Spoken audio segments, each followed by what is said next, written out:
Under the bright San Diego sun, surrounded by sailors in dress whites, Lieutenant Commander Sterling seized the man in the red flannel. Her eyes went wide with shock as she pulled back his sleeve, revealing a faded, old-school tattoo, an eagle clutching a trident. Elias Thorne remained resolute. He had a promise to keep. On the dais, the Admiral froze the moment he saw the ink, the mark of a ghost unit from 1972. His script hit the floor. "Unhand him, Commander," he roared, fear cracking his voice. "Stand down before you regret the rest of your life." Where are you watching this story from? Let us know in the comments. If this journey of valor touched you, consider subscribing to Silent Veterans and help us give a voice to more incredible stories of our silent veterans. The heat on Coronado Island was not the polite, humid warmth of the South. It was a dry, blinding pressure that seemed to bleach the color right out of the world. Master Chief Elias Thorne, retired, though the Navy had stopped sending him checks 3 decades ago due to a clerical death, shifted his weight on the folding metal chair. The metal burned through the thin denim of his jeans. He felt like a grease stain on a wedding dress. Around him, the world was white, pristine, blinding white. It was the color of the dress-white uniforms worn by the graduating class of the Basic Underwater Demolition SEAL training, and the color of the stiff, high-collared uniforms of the officers sitting in the VIP section. Elias looked down at his own chest. The red and black flannel shirt was thick, heavy, and completely inappropriate for a 70-degree day in Southern California, let alone a military graduation. But he wasn't wearing it for the style. He was wearing it because it was the only shirt he owned that hid the shrapnel scars on his back, and he'd be damned if he showed up to his grandson's big day looking like a victim. "Excuse me?" The voice was sharp, clipped, and smelled faintly of expensive lavender detergent. Elias didn't look up immediately. He was busy staring at the back of the neck of the man in front of him, a civilian contractor in a $3,000 suit who had been complaining about the Wi-Fi signal for 20 minutes. "Sir, I am speaking to you." Elias slowly turned his head. Standing in the aisle, looming over him with a clipboard pressed against her chest like a shield, was a lieutenant commander. She was young, perhaps early 30s, with a face that looked like it had been chiseled out of marble in disapproval. Her name tag read, Sterling. Her uniform was immaculate, the creases sharp enough to cut steak. She looked at Elias with a mixture of confusion and poorly veiled disgust. "Can I help you, ma'am?" Elias asked. His voice was rough, rusted from years of shouting over diesel engines and decades of silence on a fishing boat. "You are in the reserved family section," Sterling said, her eyes darting to the empty chair next to him. "This area is for immediate family members of the graduating class and distinguished guests. The general public seating is back there, behind the perimeter rope." She pointed a manicured finger toward the back of the field, where a crowd of tourists and distant cousins sweated in the sun, 500 yards away from the podium. "I'm where I'm supposed to be," Elias said, turning back to face the stage. The ceremony was starting. The brass band had begun the low, rumbling intro to Anchors Away. He needed to see Lucas. He needed to see the boy walk across that stage. "Sir, I don't think you understand." Sterling stepped closer, her shadow falling over him, blocking out the sun. It felt cold. "This is a ceremony of high tradition and honor. We have senators here. We have the Chief of Naval Operations. We cannot have—" She paused, her eyes raking over his scuffed work boots, the oil stains on his jeans, and the red flannel shirt that looked like it had survived a bear attack. Loitering. "I need to see your invitation." Elias sighed. It was a long, heavy exhale that rattled in his chest. He reached into his breast pocket, his calloused fingers fumbling for the crumpled piece of paper Lucas had mailed him. He handed it to her. Sterling took it with 2 fingers, as if it were contaminated. She smoothed out the wrinkles, frowning. "This is a photocopy, and it has no seat assignment number. My grandson sent it," Elias said. "He said sit in the front." "Your grandson?" Sterling repeated, her tone flat. She didn't believe him. Why would she? Elias looked like a homeless drifter who had wandered onto the base looking for a free meal. He didn't look like the grandfather of a newly minted Navy SEAL. He didn't look like he belonged in the same zip code as Glory. What is your grandson's name? Lucas. Lucas Thorne. Sterling tapped her pen against the clipboard, scrolling down a list. I have a Lucas Thorne, but his file indicates his parents are deceased and his next of kin is listed as... She stopped. She looked at the paper, then back at Elias. Sir, the guest list is full, and quite frankly, your attire is disrespectful to the uniform these men have earned. I'm going to have to ask you to relocate to the public area immediately. I ain't moving, Elias said quietly. The band struck a high note. The crowd rose to their feet as the official party marched onto the stage.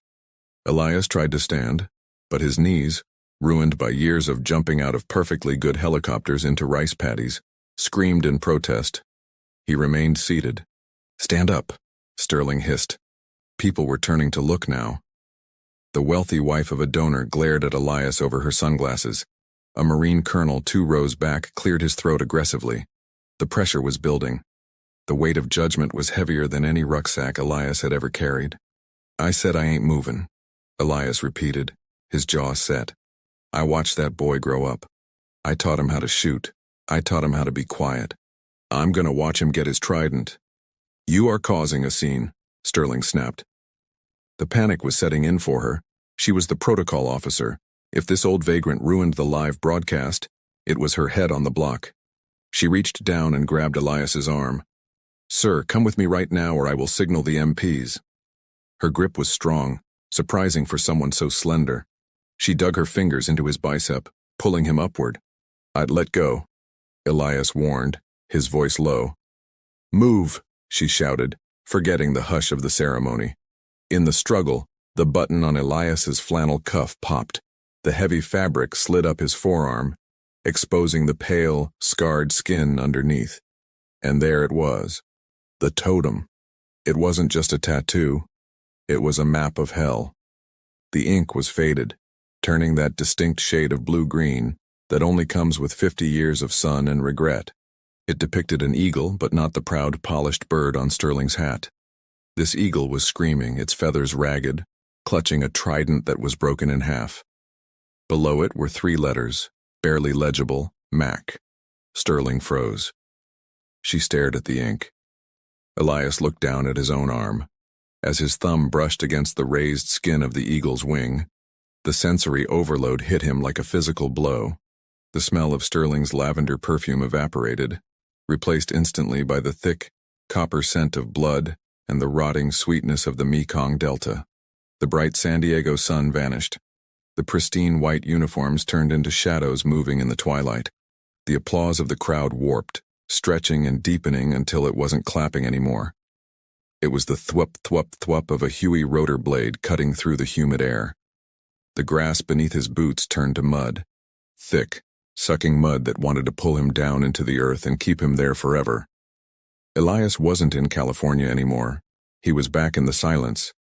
He was back where the truth lived. Here is Chapter 2, The War Movie. Chapter 2, The War Movie.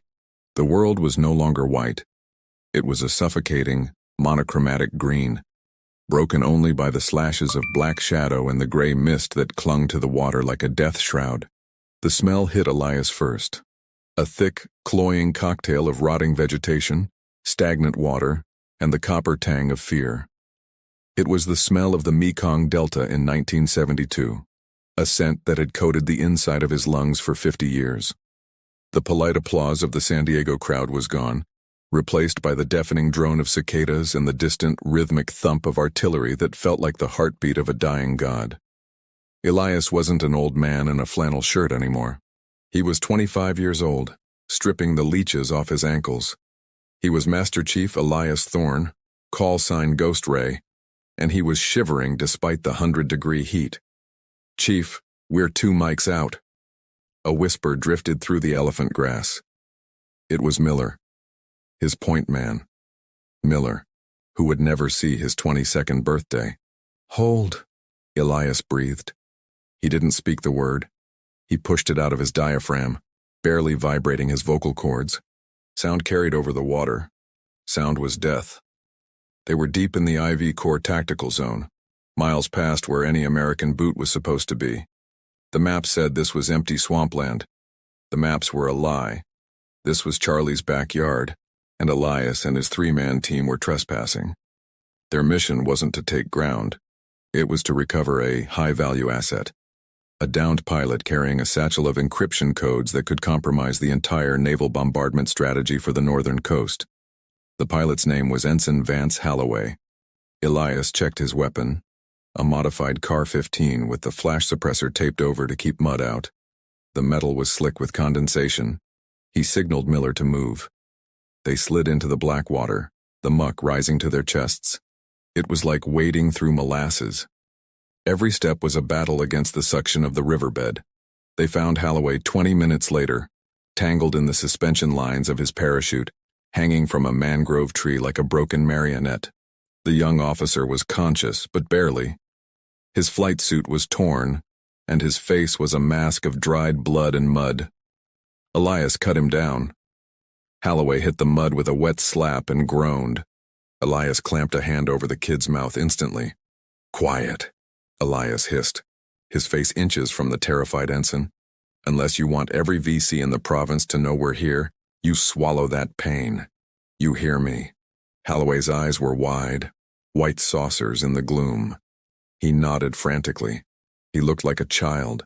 He looked like he should be at a fraternity party, not bleeding out in a swamp on the other side of the world. "Can you walk?" Elias asked. "My leg," Holloway gasped. "I think it's broken." Elias looked at the angle of the ensign's left shin. It was definitely broken. "Miller, Tex," Elias signaled to his team. "We carry him, fireman's carry, switch off every 500 yards. We have to make the LZ before sunset or we're ghost stories." The trek back was a slow-motion nightmare. The mud didn't just coat them, it tried to eat them. It weighed down their boots, sucked at their legs, and filled their pores. Elias took the first shift, hoisting the larger man onto his shoulders. Holloway was heavy, dead weight, and his jagged bone ground against Elias's spine with every step. They moved in silence. This was the discipline of the service, the ability to suffer without a sound. They were ghosts moving through the underworld. 2 hours later, the jungle went quiet. The cicadas stopped. The birds stopped. The wind died. Elias froze. The hair on the back of his neck stood up, a primal warning system honed by 3 tours of duty. "Drop him," Elias whispered. They lowered Holloway into the root system of a banyan tree. Miller and Tex fanned out, disappearing into the foliage. Elias knelt beside the ensign, thumbing the safety off his rifle. "What is it?" Holloway whimpered. "They're here," Elias said. The first shot didn't sound like a gun. It sounded like a dry branch snapping, magnified 1,000 times. The bullet took a chunk out of the banyan tree inches from Holloway's head, spraying them both with wood splinters. "Contact front!" Miller screamed. The jungle erupted. Green tracers tore through the twilight, slashing the air around them. The foliage disintegrated under the volume of fire. It wasn't a patrol, it was a company-sized element. They had walked right into a kill box. "Our suppressive fire," Elias roared, his voice changing from a whisper to a command that cut through the chaos. He rose from cover, firing short, controlled bursts into the muzzle flashes hidden in the tree line. The noise was physically painful. The rattle of AK-47s mixed with the deeper bark of their Car-15s. Mortar rounds began to walk toward their position, throwing up geysers of black mud and water. "We can't hold this," Tex yelled, jamming a fresh magazine into his weapon. "There's too many of them." Elias looked at Holloway. The kid was curled into a fetal ball, clutching his satchel of codes, sobbing. He wasn't a coward, he was just human. He hadn't been forged in this fire yet. "Get him up," Elias ordered. "We're moving to the river, the boat is the only way out." "The boat!" Miller shouted back. "The extraction point is 3 clicks east." "We won't make 3 clicks," Elias fired again, dropping a shadow that was rushing their flank. "We go to the river. Move!" They dragged Holloway through the kill zone. The air was thick with lead. Elias could feel the heat of the bullets passing him, the angry buzz of angry hornets. He didn't feel fear. He felt a cold, crystal-clear focus. This was his heritage. This was the job. You bring everyone home or you don't come home at all. They reached the riverbank, gasping for air. The water was wide and fast-moving here. In the distance, the rhythmic thwup thwup thwup of a Navy Seawolf helicopter gunship echoed. Hope! Pop smoke! Elias yelled. Tex pulled the pin on a purple smoke grenade and hurled it onto a sandbar. The vibrant violet cloud billowed up, a stark contrast to the grim greens and browns of the war. The chopper spotted them. It banked hard, coming in low, its skid skimming the water. The door gunner opened up with the M60, laying down a wall of lead that chewed up the jungle behind them. Go, go, go! Elias shoved Holloway toward the bird. Miller and Tex scrambled aboard, pulling the injured ensign in after them. The chopper took the weight, the engine whining in protest. Elias was the last one on the sandbar.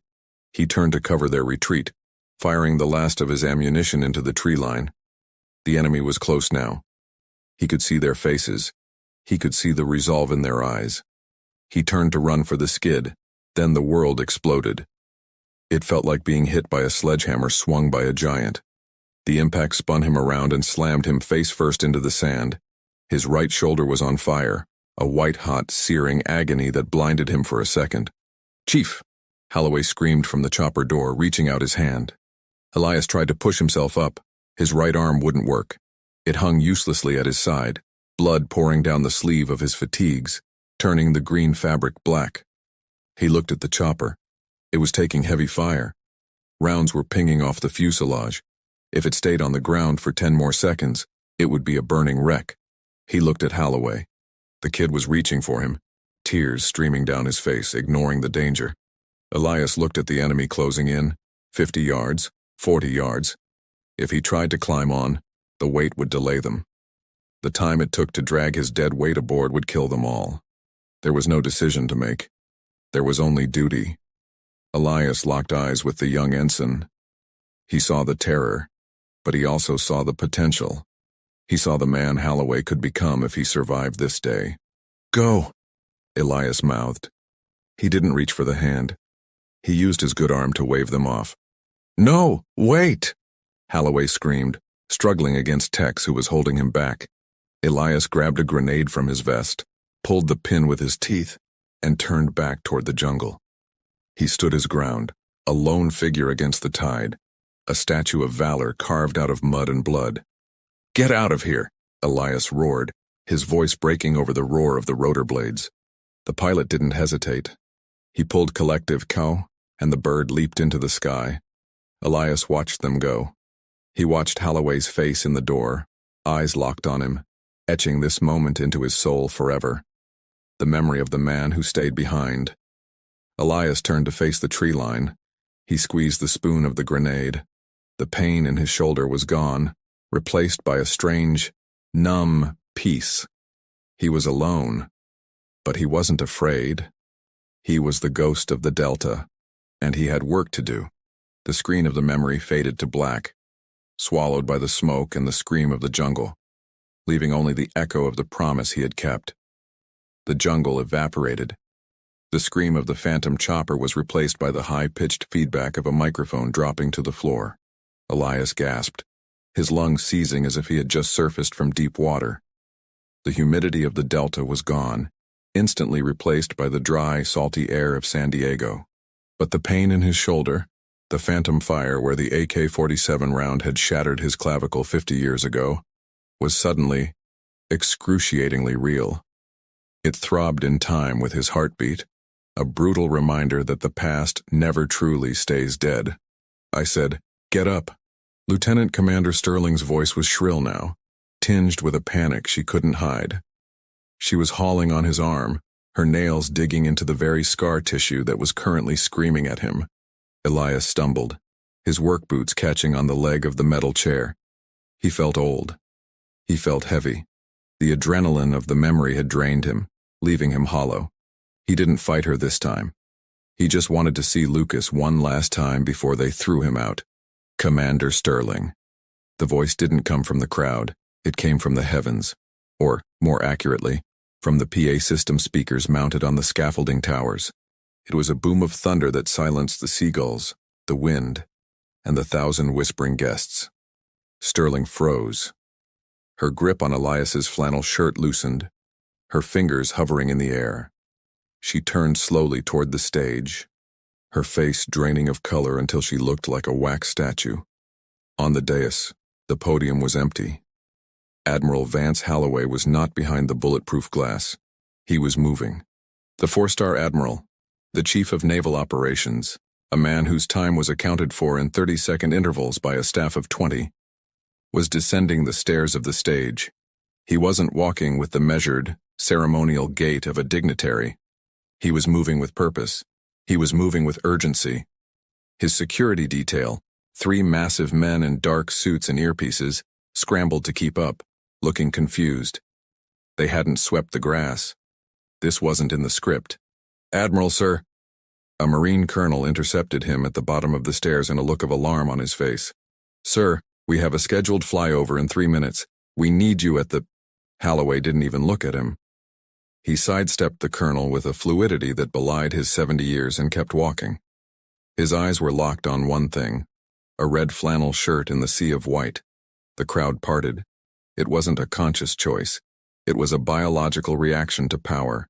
The sea of dress whites split down the middle, creating a corridor of silence. Guests who had been sneering at the dirty old fisherman moments ago now craned their necks, desperate to see what the most powerful man in the Navy was looking at. Sterling was shaking now. She took a step back, her heels sinking into the soft turf. "Admiral, this individual was causing a disturbance." She stammered, her voice trembling. "I was just removing him to ensure the dignity of your speech." Holloway stopped. He was 5 feet away. Up close, he looked tired.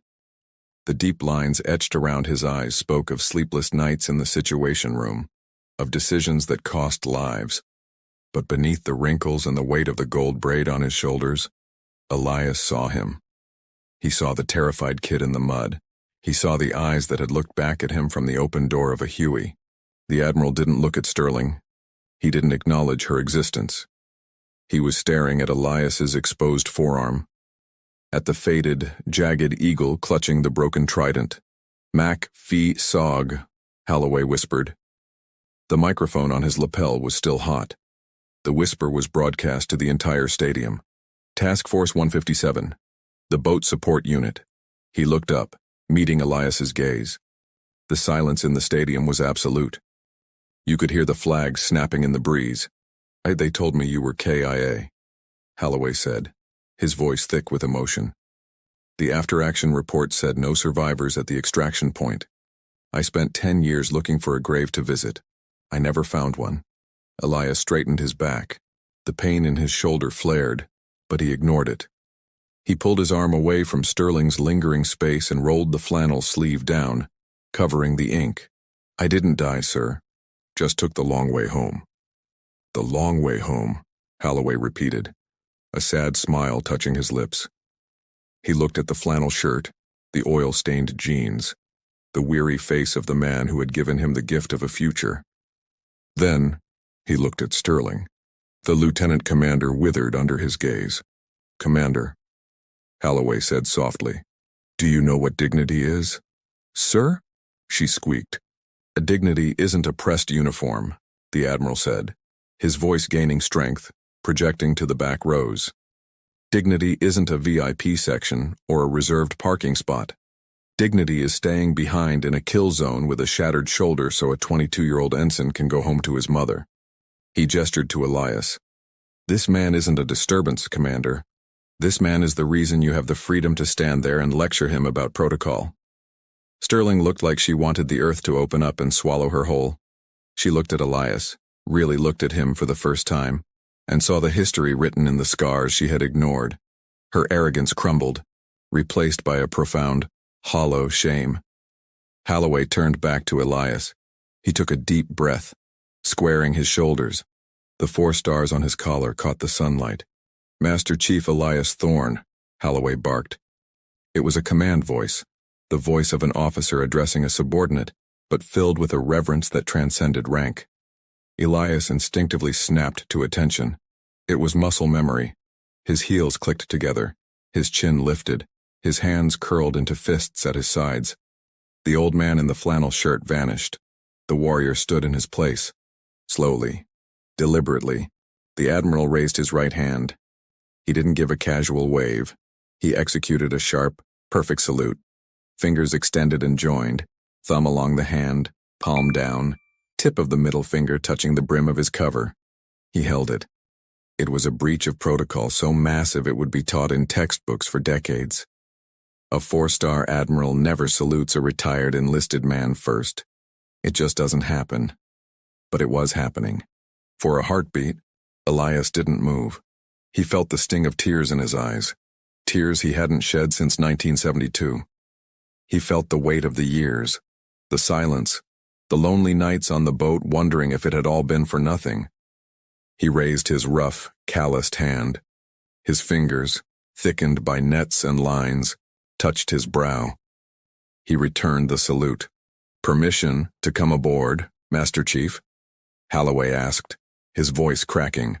"Permission granted, sir," Elias choked out.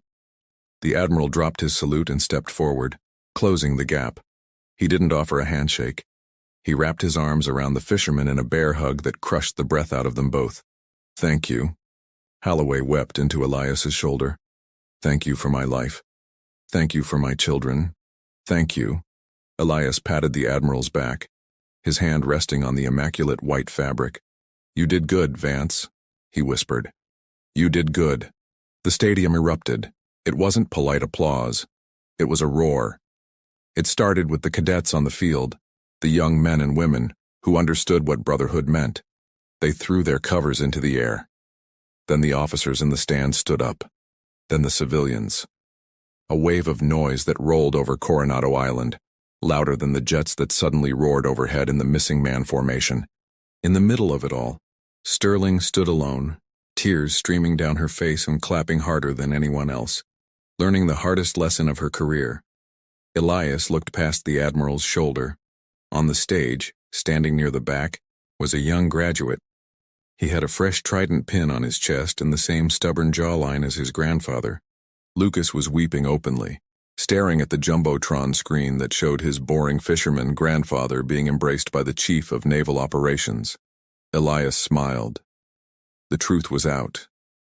The silence was broken.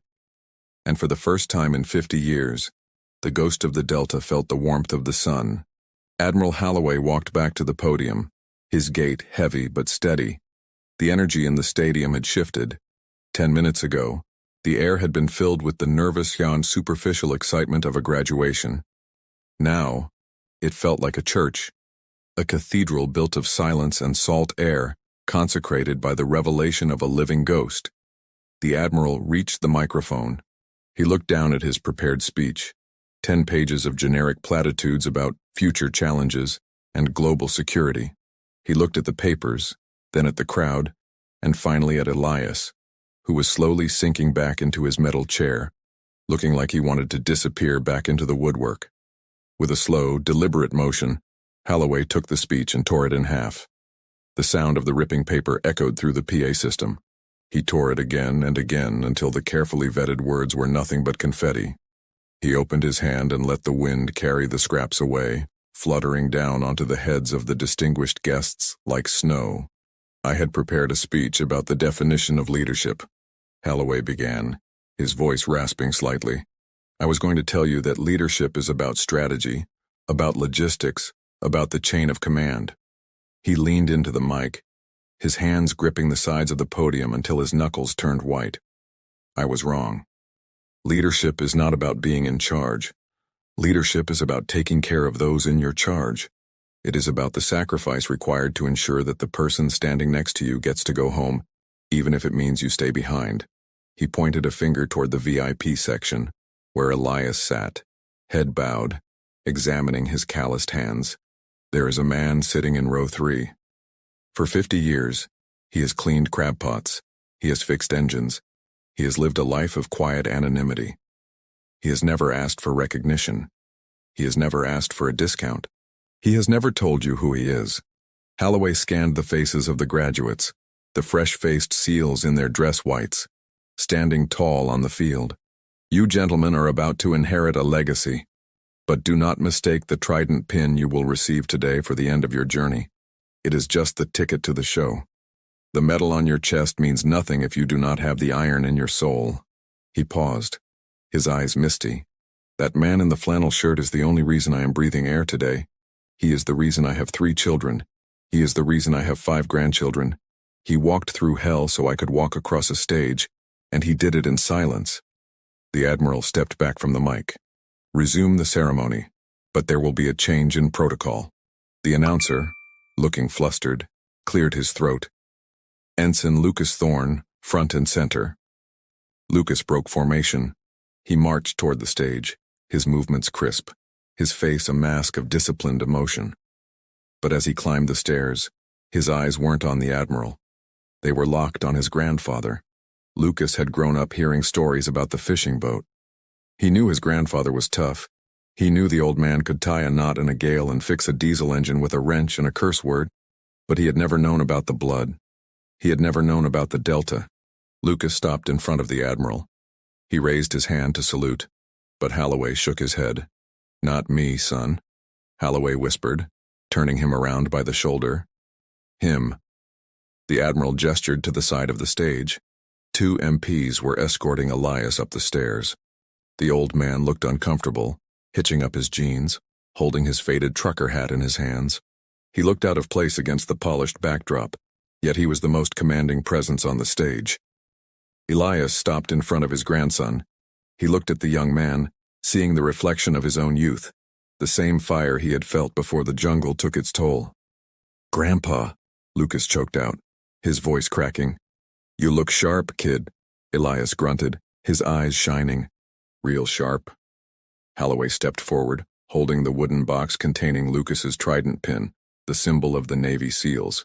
He didn't hand it to Lucas. He handed the box to Elias. "I think you've earned the right, Master Chief," Holloway said softly.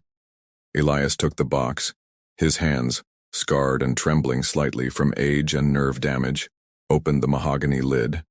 The gold trident gleamed in the sun. The eagle, the anchor, the pistol, the trident, the same symbols that were inked into his skin, hidden beneath the flannel. Elias reached out and pinned the badge onto his grandson's white uniform. He patted the chest, right over the heart, a transfer of valor, a passing of the watch. Lucas didn't wait for permission. He threw his arms around his grandfather, burying his face in the flannel shirt that smelled of Old Spice and engine oil. "I didn't know." Lucas sobbed quietly. "I didn't know. You weren't supposed to." Elias whispered back, holding the boy tight. "That's the job. We carry the weight so you don't have to." When they finally broke apart, the crowd was standing. The applause was a thunderous, rolling wave that seemed to shake the foundations of the stadium. As the ceremony wound down, Lieutenant Commander Sterling approached the group at the edge of the stage. Her face was streaked with mascara, her demeanor completely broken down and rebuilt. She held Elias's old, battered cooler, the one he had left under his chair. "Master Chief," she said, her voice small. I have your personal effects." Elias looked at her.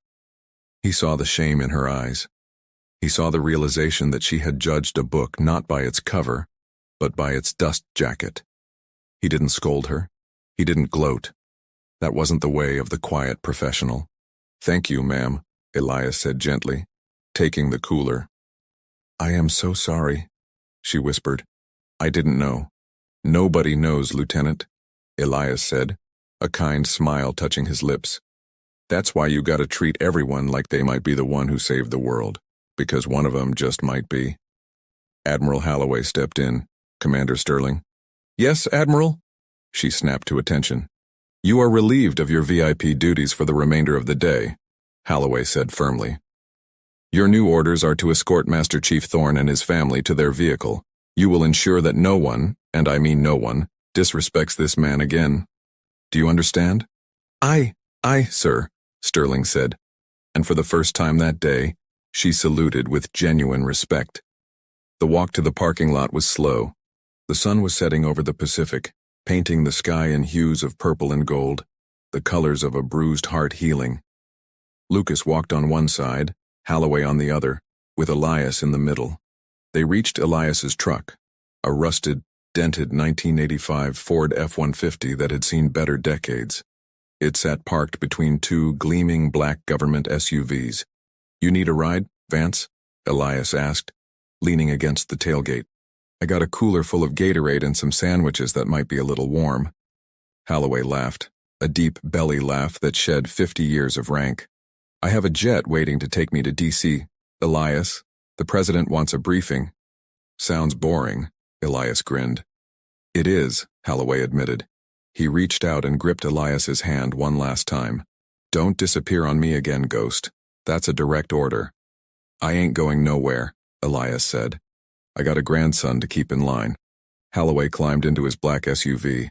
Sterling stood by the truck door, holding it open for Elias, treating the rusted metal like it was the door to a limousine. Elias climbed into the driver's seat. He cranked the engine. It sputtered, coughed, and then roared to life with a cloud of black smoke. As he pulled out of the parking lot, he looked in the rearview mirror. He saw his grandson standing tall in his uniform. He saw the Admiral's motorcade waiting for him to leave first. He saw the ocean, vast and deep and full of secrets. He rolled down the window and rested his arm on the doorframe. The wind hit his face. The ache in his shoulder was still there, a constant companion. But for the first time in a long time, it didn't feel like a burden. It felt like a badge of honor. The ghost of the Delta was finally home. If you were moved by Elias Thorne's story of quiet courage, please like this video, share it with someone who respects our veterans, and subscribe to Silent Veterans for more stories of the unassuming heroes who walk among us.